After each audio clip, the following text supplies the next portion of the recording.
It's recording. Oh, welcome back, humor consumers, to the Life Happens Laugh Anyway podcast. I'm comedian Tracy DeGraff. And I'm Catherine, co-host and bestie. What the world, Catherine? Poor Catherine. Friends, pray for Catherine because you can tell how her voice just trailed off. I'm the bestie. You sound like Eeyore. Thanks for noticing. Okay, Tigger. All right, let's just get into it. Let's go. Friends, this is episode... Brandon. Oh, boy, here we go. What number are we on? 245. Okay. We're at episode 245. The topic for today is this docuseries called Don't Date Brandon. Okay? And what platform is it on? Netflix? I thought it was. No, Paramount. Oh, Paramount Plus. Mm-hmm. Which I think we get that from Netflix, don't we? No. Or do we get it from YouTube? What? I don't know where it comes from. No, Netflix and Paramount are they're competitors. Well, just put into the little search thing, Don't Date Brandon, and it should come up. Anyway, gosh, I'm all discombobulated. Let me get back to my notes. That's because, folks, this is our take 2. For sure. We started to record on my computer, as we always do, and something went wrong, so we had to start over, and now we're using our Podbean on my phone, and so we're just a little mixed up. Pray for us, because this is the second time that we've had major issues. Yeah. And we have to, between now and the next time we record, we're going to have to figure it out, which we said that last week. What? I'm just sorry, folks. I'm distracted. Her keyboard looks like it has a missing tooth. It does. A key fell off. It looks very distracting. Sorry. I dropped something on my keyboard and it popped that tooth right off and that won't go back on, so it's gone. Anyway. All right. Catherine, just very quickly, tell our friends how they can support us. Just give them the podcast website. Go to Life Happens Laugh Anyway podcast.com, and from there, just follow the prompts, and you can give generously because listen to us. We need help. Clearly, we're struggling.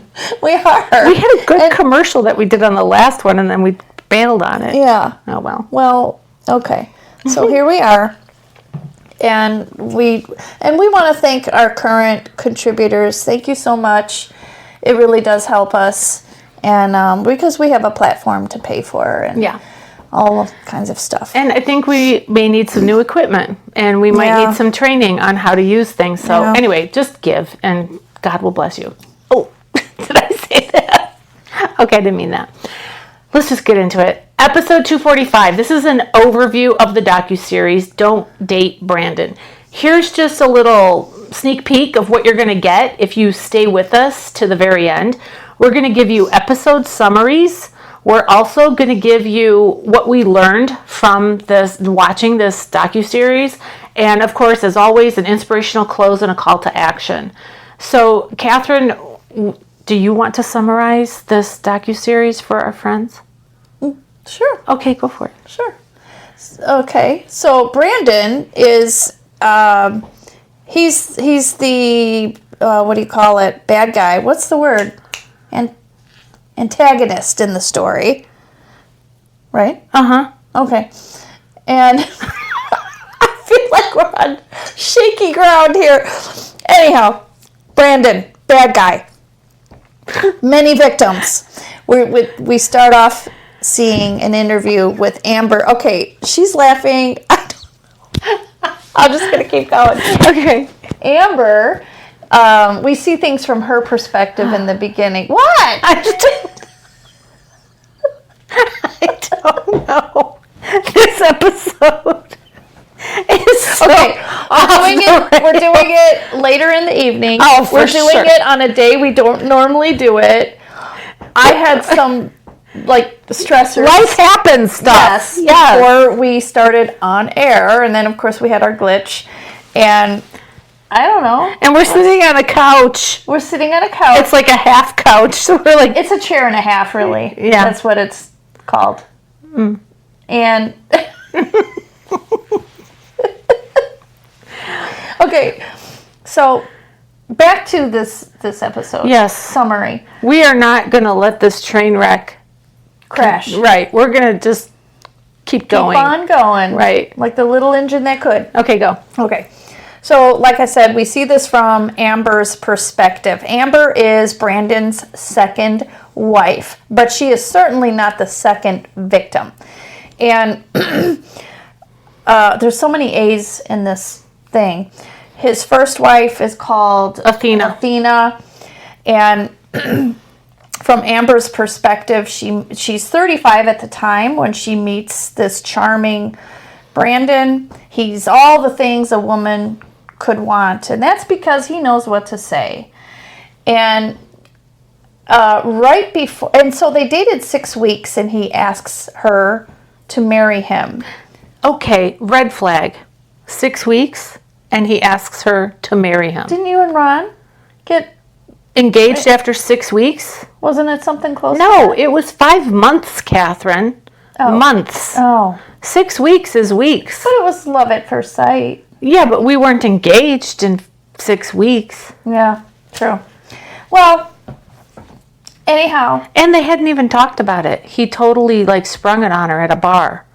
She said she was completely taken aback. Totally shocked. This is true. I could see though where, okay, so like I said, she was 35 at the time. So she maybe overlooked the fact that it was pretty quick. And she was kind of like, oh wow, that's kind of fast. But she's so taken aback by his... It had to be his charm because honestly, his looks, he to me looked like he was constantly had a fat lip. Like he just had... know that line? Buzz, your girlfriend. I don't see... even though we see him as an ugly person because of his personality, I don't see it anyway. Like, there's bad guys who are good looking. Like, what's that serial killer, Ted Bundy? Oh, yeah. Okay. But these women on this docuseries, every one of them is gorgeous. They're beautiful women. Like, they were really... and they're normal. They could have done so much better than him. And so he must have just really fooled them with his charm. He had to have such a charismatic charm to him that he fooled them. That's exactly it, though. People like this Brandon, they are gifted at knowing what to say and when to say it and how to say it. And they prey upon people. Like, this Amber was a very kind person, and so they do know their type. They do know who they can prey upon. Well, that's how predators are. They look for a victim of a certain type. And Amber was absolutely gorgeous. She was a natural beauty. She could have, I don't know. Yeah. We don't know her backstory, but her mom and her sister were interviewed as well, and they were like, yeah, we were uneasy about this relationship. And then right before, so she lived in Oregon, near Portland, I guess, and she was it made sense to her to move in with him up in Seattle because he had a daughter from a previous marriage. Yeah. And so for custody reasons, she understood, I could see why it makes sense for me to move in with him. And she quickly learns that he has an ex-wife called Athena, and he tells her that no, we shouldn't have communication at all with Athena because she is crazy. She stalks me. And so Amber sees all of these insistent calls and texts coming in from Athena. And so it looks like evidence that, she is crazy stalking him. And I'm even thinking while I'm watching this, like, how does he twist that narrative to his benefit? And how does he get her to call him like that and text him? I mean, like, at crazy hours in the night, too. And so this is suspicious from the beginning. And he can easily explain off some things. And this is more like telling the story than it is a summary. But that's okay. Yeah, but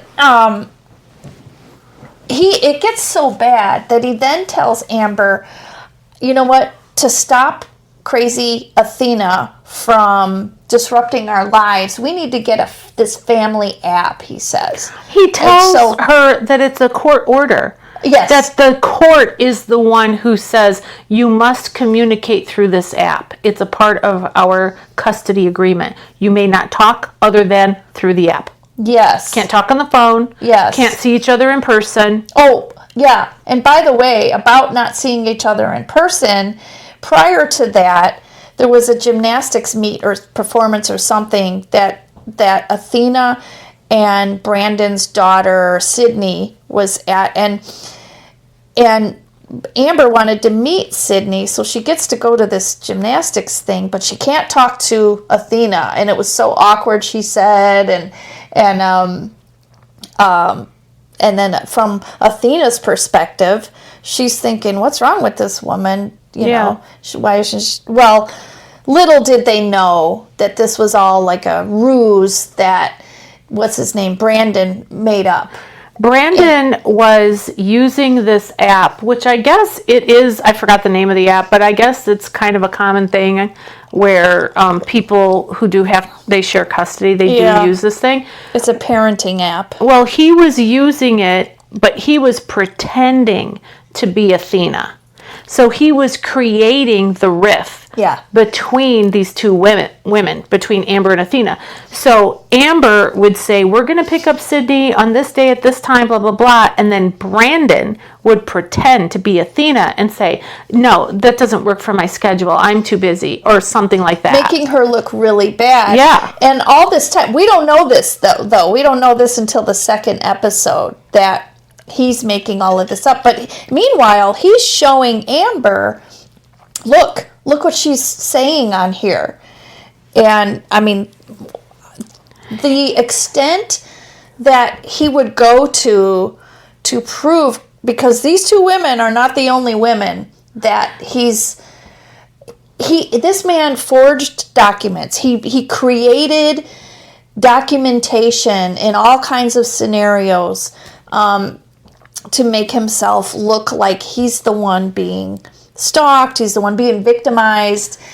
Sometime in between this, Amber finds out, wait, did we say that he had an online affair with some woman right before she moved in? We said that on the first time that we recorded, and then we stopped the recording, so not on this one. Okay, not on this one. But that should have been red flag number 10 or whatever. And Amber found out about it. Amber, so as Catherine said, she was 35 years old, and she was living in this other town, and she quit her job, sold most of her stuff, and she was ready to move in with him, okay? And then her friend contacts her and says, hey, I hate to say this, but Brandon is on this dating website. Yes. And didn't he use a profile picture that he cropped her out of? Yes. Their engagement photo. Yes. I mean, that is not a pink flag. That is brilliant red flag. And Amber, I think she felt, because she's the one who mentioned, but I had already quit my job and I had already sold my stuff. What was I going to do now? And she felt like Brandon was worth the risk, rolling the dice and taking that chance. Yes. And he explained it away to say, it was just a one-time thing. It's never going to happen again. She was a schoolmate, and she's now stalking me. So this person named Avery, see all these A's? We have Athena, we have Amber, we have Avery. He says, and this is how he's believable. Amber says, get her on the phone. I want to talk to her. Oh, yeah. And I want to know that this is legit. And he gets Avery on the phone. And Avery says, I'm sorry. I respect your marriage. I didn't know. And so that was satisfying enough to Amber at this point.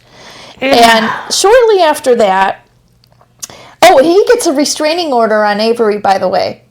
It's crazy that he was able, well, it was fake, but he gets a restraining order on Avery, and all the while Amber's thinking, wow, I can't believe he has 2 women who are stalking him. This is right. This What is are crazy. the odds? So then he says he's working for Nike, and he gets and he's on this private jet for Nike, and she's impressed. Amber is impressed by this. Like, wow.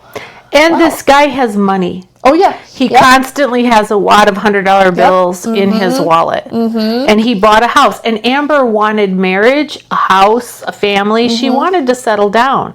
And so now she feels like, okay, I'm getting the things that I've always wanted, or that I thought I wanted, or whatever. So she's feeling contentment. She is, but she's also suspicious at this point about Avery, Athena. Things are weird. So all of a sudden he says he has leukemia. Oh, yeah. He says he has leukemia. But guess what? But don't tell anyone. Right. I don't want work to know.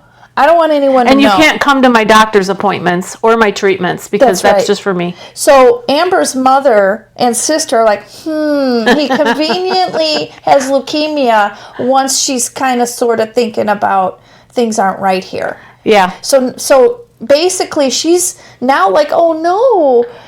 He plays on her sympathy. Because she was ready to leave. That's her right. Her sister and her mother said she was finally ready to have the courage to leave, and then he suddenly has cancer, and she feels like she can't leave him now. Yeah. Because who could leave somebody that's fighting for their life?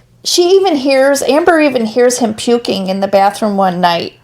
And all of this stuff is just very convincing. And he lost 40 pounds or whatever. Yeah. He lost, that's right, he did. 30 or 40 pounds, something like that. Not because he had cancer, because friends, he did not. He never had cancer. Right. So this is when Amber starts to get like, she doesn't know why, but Avery comes to mind. Yeah. So she reaches out to Avery, and she breaks the so-called law of the restraining order, and she tries, let me get this straight. She tries to communicate with Avery, but there really is a restraining order, so it prevents the communication. But she went and broke the law. And by the way, what's his name? Brandon actually is able to produce a picture of Avery being arrested, because he said, no, she is breaking this, restraining order, and he produces a picture of her being arrested. But it was just from the grabbed internet. it from the internet. It wasn't her being arrested. It was somebody else being arrested. Yeah. I mean, can you imagine being him, right? Like, he knows he's lying through his teeth. Unless he's absolutely delusional and he's... Well, he is, yeah. Okay, so when you are a liar like that, and I guess that's probably his major flaw, is that he is a through and through liar. Yeah. He lies about everything. He lies about things that he doesn't even have to lie about. Yeah. You know what I mean? Yeah. And that's how liars are. Like, he Right. gives these details that he doesn't have to give. Yeah. And then you're stuck. Now I'm in this thing. Yeah. And now I've got to lie more. Well, and he's messy. And being that he's messy, Amber now sees his mail. So he's on a lot of his travel for work picks up, supposedly. Okay, but really, he's not traveling for work because he doesn't even have a job with this Nike. Right. He's pretending to have a job But with we don't Nike. know this yet as we're watching it, but yeah, that's what's really happening. And he also has more cancer treatments. Yeah. Oh, and by the way, he's not going to lose his hair. Right, that doesn't happen with his kind of cancer. Right. And she sees his mail. I don't remember the details in the mail, but she knows that things don't align. Yeah. So now she's really suspicious, and she reaches out. This is a turning point to Athena, his first wife. This is after a few years. Athena knows nothing about that family app. Well, because we've already told you it doesn't really, he She's made it never up. been on there. There was no court order ever. And it is funny because this parent app thing went on for over a year. Yeah, so Amber is talking back and forth to Athena thousands of times, And Athena's never been on there. Exactly. So Amber's saying to Athena, the app that we use to communicate. And Athena's like, what app? Yeah. And Amber's like, are you punking me right now? The app. And so then she pulled up the app on her phone and she took screenshots of these conversations. And Amber's like, that wasn't me. I've never been on that app. And it turns out it was Brandon. Amber, or rather Athena, didn't even know that Amber and Brandon got married. And mind you, during this time, Brandon, they have to share custody of the little girl, Sydney. And so even with the fact that they still have a little bit of communication, she still didn't know that he had been married. Yeah. It's just crazy. So now, poor Sydney, who is the daughter of Athena and Brandon, she literally has a bedroom in not Amber's house, not Amber's house, but Avery, the girlfriend, who he said he had a restraining order on. He was actually seeing still. Instead of getting leukemia treatments, he was with Avery. He was with Avery, and little Sydney had a bedroom there that she couldn't tell her own mother about. And also what's sad about that, too, is he convinced the daughter that the mother was bad. Yeah. Which is, typical. And, what's her name? Athena. In the beginning of the docuseries, she said that Brandon was an excellent dad. He doted on his daughter, and they showed video of him playing a game or whatever with the daughter and being friendly and nice and everything like a normal dad. But he was terrible to her first daughter from a previous relationship, Lexus. He would get jealous if they went to a restaurant and if Lexus got into the same booth side as her mother, he would get mad at her. But he was terrible to her. Yeah.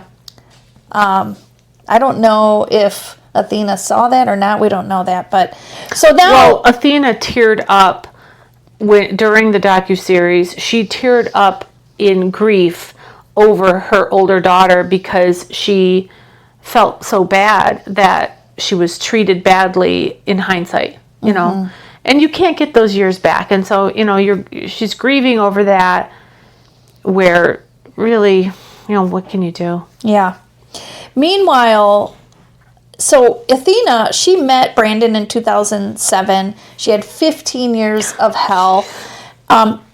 When she ended with him, which he had told Amber that he had to leave Athena, but the reality was Athena divorced him. Right, because he had an affair. Yeah, he would not have it. He stalked. So he had all of these traits all along. If anybody broke up with him, he clung. He got more and more aggressive. He would stalk them. He would threaten them. But yet he's having affairs with whomever. Oh, by the way, he had said that he had leukemia before when he was with Amber, but I think it's with not Athena, Avery. He tells her he has lung cancer. And he also would do this with women. If he was feeling like the relationship was slipping out of his fingers and the women were leaving him, he would say, I'm going to kill myself. If you leave me, I'm going to kill myself. Yes. Oh, yeah. He actually tried to hang himself. Poor Lexus looked out of her bedroom window, and over by the play set, he had made a noose for himself. Yeah. And but he didn't try to do anything. He just made the noose. Right. So I don't think he had the guts to actually kill himself. He threatened all the time. But now, what about the girl who he dated in high school? What was her name? Her name was Kelly. No, I wrote it down. Because this goes back to his teenage years. Because he and his high school girlfriend, they dated for 3 years in high school. Yes. They were like that couple that, and he became extremely possessive at those young ages. That's right. She couldn't have any female friends. Right. Definitely no male friends. Right. And, he would ridicule her, call her fat, tell her she looked ugly in certain colors. Mm-hmm. I mean, what a jerk. And she tried to get away from him, but she couldn't. And I think a lot of our listeners probably know that it's not easy to get away from somebody who's that controlling. Yeah. And I don't remember now how she did eventually get away from him, but her parents, I know they set up a camera back then. Yeah. To see, I guess it overlooked her car, to see what he would do when because she was going to break up with him. And they also said that he would follow her anytime she would leave with a friend, and especially if she had a male friend that she was hanging out with, he would follow her. What a scary thing. Yeah, and so the reason we learn about Kelly, by the way, is because Athena and Amber develop a friendship, and they decide to do a podcast. So they called it something like Undercover Ex-Wives Undercover, and they put it out there. The signs to look for, their story, their testimonies. And so Kelly had a friend who said, "Hey, I think you need to hear this podcast. I think they're talking about your high school boyfriend, Brandon." Yeah. Meanwhile, in between this time, another woman, Dee, she had been an ex-girlfriend in 2006. And so that would have been before Athena. And 10 years after their breakup, he just continued to have rage against her. And so she was another victim. We see her a lot in the interviews. And she chimes in on the podcast as well. But they say that Kelly changed everything for them. That they really knew how dangerous he was when they learned about Kelly, because in 1997 he was a teenager and he was that bad. Here's what's going through my mind right now. This young man, as a teenager, starts this aggressive, compulsive behavior, whatever the personality flaws are that makes him that way, I don't know. But he starts it at that young age, and it continues for 2 decades because he's near 40 when he's still at it. And so I don't know what caused him to be that way. Yeah, he told one of the women, I think it might have been, I think it was Kelly when they were young. He said that he grew up it was her, that he grew up seeing abuse, and that he wanted to protect women because of it. So that's why he was controlling over her. He wanted to protect her. That was his excuse. And then she says in the interview, it wasn't protection, it was control. And she also said, when trauma happens to you, it never leaves your head. Yeah. And so Brandon finds out about the podcast. Now he's really ticked, and he forms his own fake, I think it was men who are abused by women type thing, and he's now saying that no, these two are abused after me. him. It's all a conspiracy. Yeah. They abuse me. They're just, trying to get people to listen to their podcast. And he challenges, by creating accounts of sorts, he challenges everything that they're saying. I mean, this guy has got a lot of audacity. Yeah. And he legally challenges them as well. He legally challenges them, and that's when they start to think, where does he get all of his money? Right. That's when we learn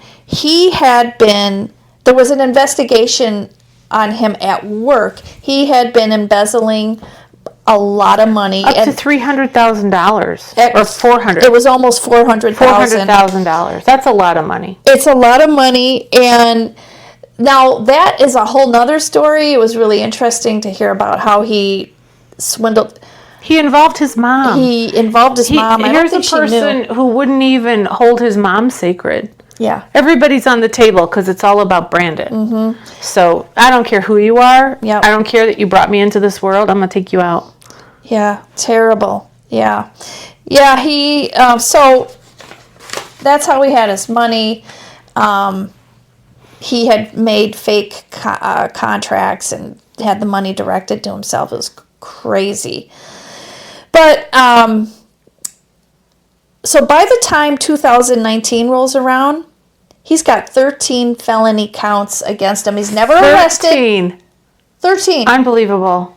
He's never arrested because it's not like murder where, if you're suspected, you're brought in, but they have to collect a lot of evidence against him. And for a while, Brandon disappears, and now he's like not predictable. Now things, they're escalating in a strange way because he's disappeared, and they don't know what he's going to do next. Yeah. I don't know. At some point, they find a crossbow in his garage, and he's not supposed to have any weapons because he's got these felony counts against him. Yeah, and he was accused of restraining people from leaving, and I don't know if they call that kidnapping, but that was a big deal. Wouldn't let somebody leave. Did you catch that there was a hit and run charge against him? No. Yeah. Really? Yeah, they slide it in there real quick, but he had a hit and run. Okay, so this guy, I'm not a psychologist. I don't know if you noticed, but I'm not. But I feel like people like this that just pull truth out of their butthole. Mm-hmm. I think he felt entitled to whatever he wanted. I think that he felt people were expendable in his life, mm-hmm. and they were there to serve him, mm-hmm. and for him to use them. And if they felt like they wanted to leave, that was not acceptable to him at all. Right. What a jerk. Yeah. And then his and Athena's daughter, Sydney, gets involved in a high police car chase because now the police are really narrowing down on him. Yeah. But they have to pull back from this chase because Sydney is in danger, and they're endangering others by a high-speed chase. Right. So he gets away again. But miraculously, he does drop her off, which I was shocked. And Athena went to get her. That's right. But now he's with another woman a little bit after that, maybe even during this time, and her name's Rachel. Yeah, poor gal. She doesn't know anything. She doesn't know that this is all going on behind the scenes. Right. And she has a friend called Nikki, and Nikki's husband is Eric, and anyway, they are suspicious from the very first night that they go out to axe throwing.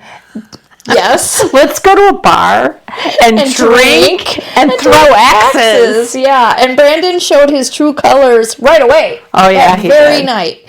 And they were trying to tell her that this doesn't look right. But well, let's tell him what he did. Yeah.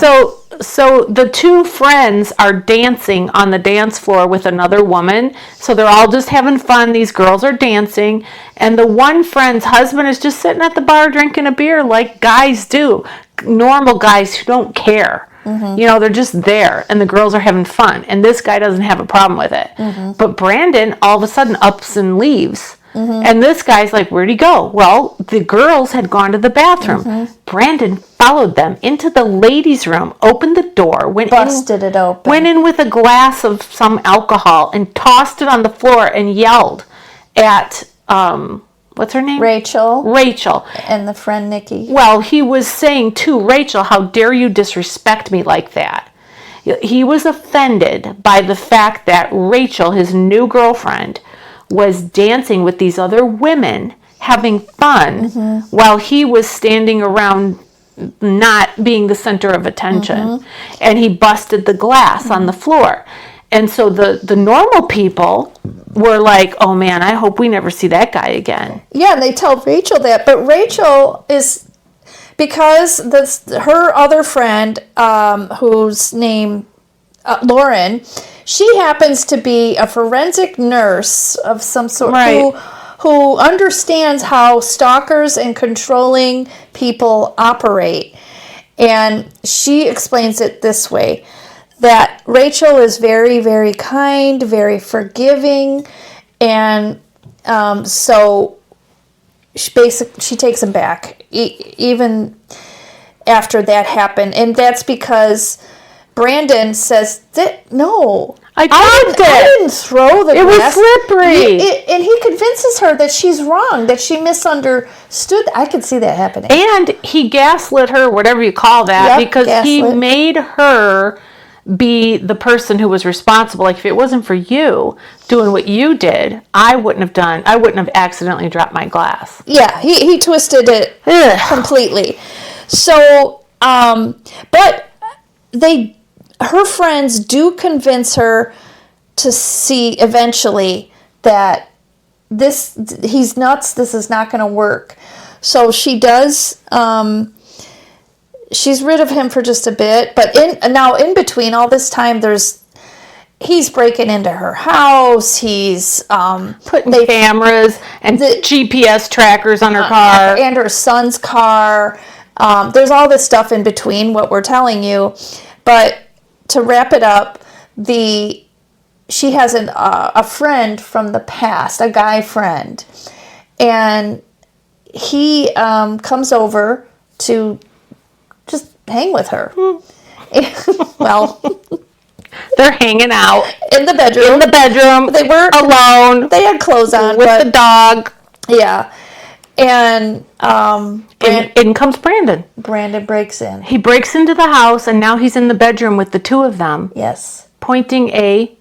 taser gun. It looks like a gun. It looks like a real gun, but it's a taser. right? And threatening them. Then exactly, and he manhandles Rachel. Did he use the knife? Oh, he did. He had a knife in one hand, and he had this taser gun in the other hand. So he's pointing the taser gun at them, and then I don't know how he did it with these objects in his hands, but he got Rachel in a chokehold or whatever. Yeah. And so he's manhandling her, and then the other guy is like, "Wait, is this really what you're gonna do right now?" It's like, right. And all of a sudden, what was his name? I forget. I didn't know. Austin. Okay, so they describe Austin as the opposite personality-wise of Brandon. Like, he's super chill. And he's handsome. Oh, yeah. He's so much cuter than Brandon. Yeah. Brandon looks like a dog. He's just, and his lips are... Anyway. Yeah. Austin said that his instinct just went into... There was no thinking about it. Yeah, that's what he said. Yeah. He just... self-defense, he went after Brandon, and he jumped on top of him, and then Brandon is like freaking out, and he's not giving up, and Austin keeps saying, "Settle down, calm down." Yeah, he says it repeatedly. And then the girl, Rachel, she's also yelling and screaming, and she doesn't really know what to do. Well, then Austin, he had training in jiu-jitsu. I was going to say that, but I don't know if we mentioned this. Brandon is a very big guy. He's like 6'2" or 6'3". He's very muscular. To me, he looks like he had steroids, but whatever. And so he's huge, very and strong. powerful. But because good old Austin had the jiu-jitsu, training. He had the training, and so he choked him out, and he made him pass out or something. For a he period didn't of kill time. him. He made him pass out. And he was able to overtake him. And meanwhile, poor Rachel, she's trying to call 911, but she says, when you're like in the moment, I froze. I didn't know what number to dial. And she says, but finally, once Brandon was subdued, she was able to make that call. Next thing you know, the police are there. Now, what's really awesome is the police, 2 detectives or whatever they are interviewing Brandon. Of course, Brandon's like, no, she wanted me to put the GPS under her son's car. Wait, before you go to the interrogation, did you think it was funny when the female cop was like, "Get on the ground, lay down"? I'm like, oh no, a chick cop? Oh and no. She's yelling at him like she's his mom. Yeah. You know, and I'm like, He reminded me of Police Academy. Oh, come on. Okay, so wait a minute. So Brandon is like, they're trying to get the cuffs on him and stuff. Oh, yeah. And then he wiggles out and he takes off and runs away. There's 3 cops on him. Yeah. So eventually they do subdue him. They get him into the station, and now he's sitting in the interrogation room with 2 detectives. and they're about to, they're trying to get his side of the story. They're like, look, Brandon, now's your chance. Tell us your side of the story. Yeah. And they already knew a lot because of all of the previous phone calls, because we didn't tell you everything. We can't fit it in. Those detectives never ask a question they don't already know the answer to. I love that. I know. They're like, so the sex was consensual? You never did this? You didn't put a camera under the bed, which he did do, by the way. And he pauses for a moment. It's just lie after lie. And then they were like, what would you say if we told you the camera caught the whole thing on video? Yeah. Which it did. And he's like, I don't want to see it. I would say a typical liar who's been caught, of course he's not going to want to see it. Yeah, because he knows. He practically, he sounded to me when he was saying that, I don't want to see it. He sounded to me like he thought they were not going to show him, the cops. Okay. Because, to me, it sounded like he was like, I don't want to see it, and I'm not going to see it.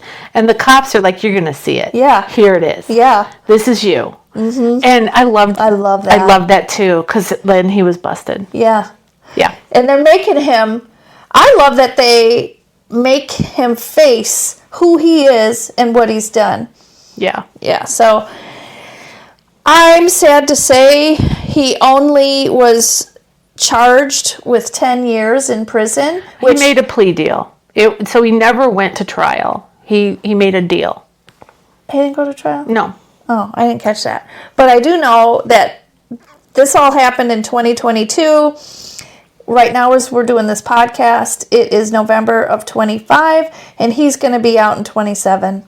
Yeah, so he didn't get as much time as he really should have, in my opinion. But that's the law is the law. All right, let's transition into just some tips, like what do you do if you feel like you need to end a relationship? If somebody's listening and they're in this kind of a situation, what would you say to a woman who's being manipulated and I would first of all say that God has given you God-given intuition. Yep. And absolutely you should follow those intuitions. Really investigate that. Pray about it. And I would also, don't let pride get in the way. Yeah. Don't hide what's happening because you're embarrassed of what friends or people who are close to you might say or think. Because I would imagine that victims or potential victims, if they think they're a victim, they're not going to want to admit how someone intelligent and beautiful could be a victim. Right. And I think that there's a lot of people who don't want to be thought of as a victim. Of course not. And so they're not going to share it. But you've got to, like I said, follow those instincts, intuition, and talk to people. And you have got to get strength. Yeah, and that's where strength comes from, encouragement. That's right. Exactly what it is. It gives you courage and gives you strength. And you do have people that love you and care about you. You have friends, you have family, you have agencies that help women in positions like this, and even men if they're in a position like this. So find support. Don't be afraid to ask for help. Trust your gut. And one thing I would encourage people to do is to know your worth. That is really huge. Yeah. Yes. Know your worth. Do not for a second believe any portion. Like, it's very typical of a liar and an abuser to gaslight. So to change the narrative and point out things about you, like maybe your shortcomings, that ignore those. They don't matter, if someone has been, violating you in any way. And I would also say be safe. Right. Like, this man was clearly very dangerous. When he was taken into the police station, they showed a picture of all the stuff that was like on his person and in his car. Right. He had duct tape, he had zip ties, he had, of course, the knife and the taser gun, and he also had a wig. He had a wig, and the cops were very interested, not only about why did he have a wig, but they were especially what he had duct tape on the inside of his jacket, so that all he had to do was pull it off the liner and hurry up and use it. But he was subdued by good old Austin. Yes. So, yeah. So, you know, people that are of that mindset of lying, manipulation to that degree, and all of that, control and holding people kidnapped and all that stuff, his behavior continued to escalate. yeah, And so obviously this man, Brandon, was struggling with some major mental illness. yeah, that's what gets me really riled up and mad, is that he only got 10 years, which he didn't even really get that. And this man has had this behavior since high school that we know of. Why would he be free after, a short amount of time? Obviously, I really don't think this man can be redeemed in that amount of time. What are they going to do to fix him? Yeah, and another thing too is the court didn't even need Amber and Athena's testimonies, because they said they had enough evidence against him. But in my opinion, they should have got it from Kelly, which was the high school girl, Dee, because that solidifies how sick this man is. And I just think, if it were up to me, and I were the judge, I'd say bring it all in, because it's evidence. But they didn't need it because they did a deal. Well, I know, but so they didn't even go to. They didn't even go to trial. Yeah. So they didn't need any of that. All right. Well, let's move on to our close, which is we want to share some scripture. We always do on our podcast. At the end, we share some scripture and then a little bit of a call to action. So today we're going to share Psalms 34, verse 19. It says, "The Lord is close to the brokenhearted and saves those who are crushed in spirit." And I feel like we need to all hold on to that verse. We are image bearers. Charlie Kirk used to say that. He would say that Christians or all people, all of human creation, we are image bearers of God. We're special to God. The Bible says that God knows the number of our days. He knows how many hairs are on our head. He created us with a purpose and a plan. And so please know that God cares about you. He loves you, and He created you, and you're special, and you have a life that's worth living. All right, a takeaway. I would say one takeaway: don't ignore the red flags. Do not ignore them. Do not explain them away. So what if you did X, Y, and Z? Like, I've invested this many years with this man, or I have children with this man, or I moved across the country for this man or woman, or whatever. So what? Don't even consider all that. And don't let the other person explain it away either. Right. And if you need bravery to leave, if you need some kind of courage to do it, get other people to help you with that.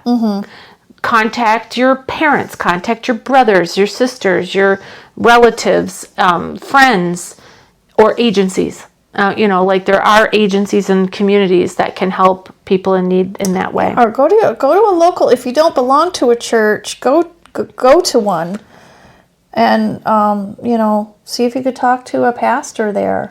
Yeah, and I do think that pointing our listeners and anybody in that situation to local authorities who can put you in touch with local agencies to help you in the process, because you don't want to take it for granted that you're going to leave and it's all going to be hunky-dory.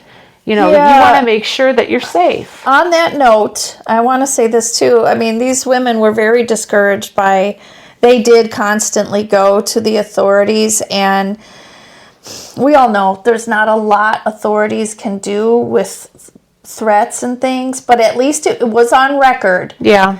And there is some protection. There needs to be more. Yeah. There's definitely fractures and breaks in our protection, in our whatever you system. call it. Yeah, but still, get it. Yeah.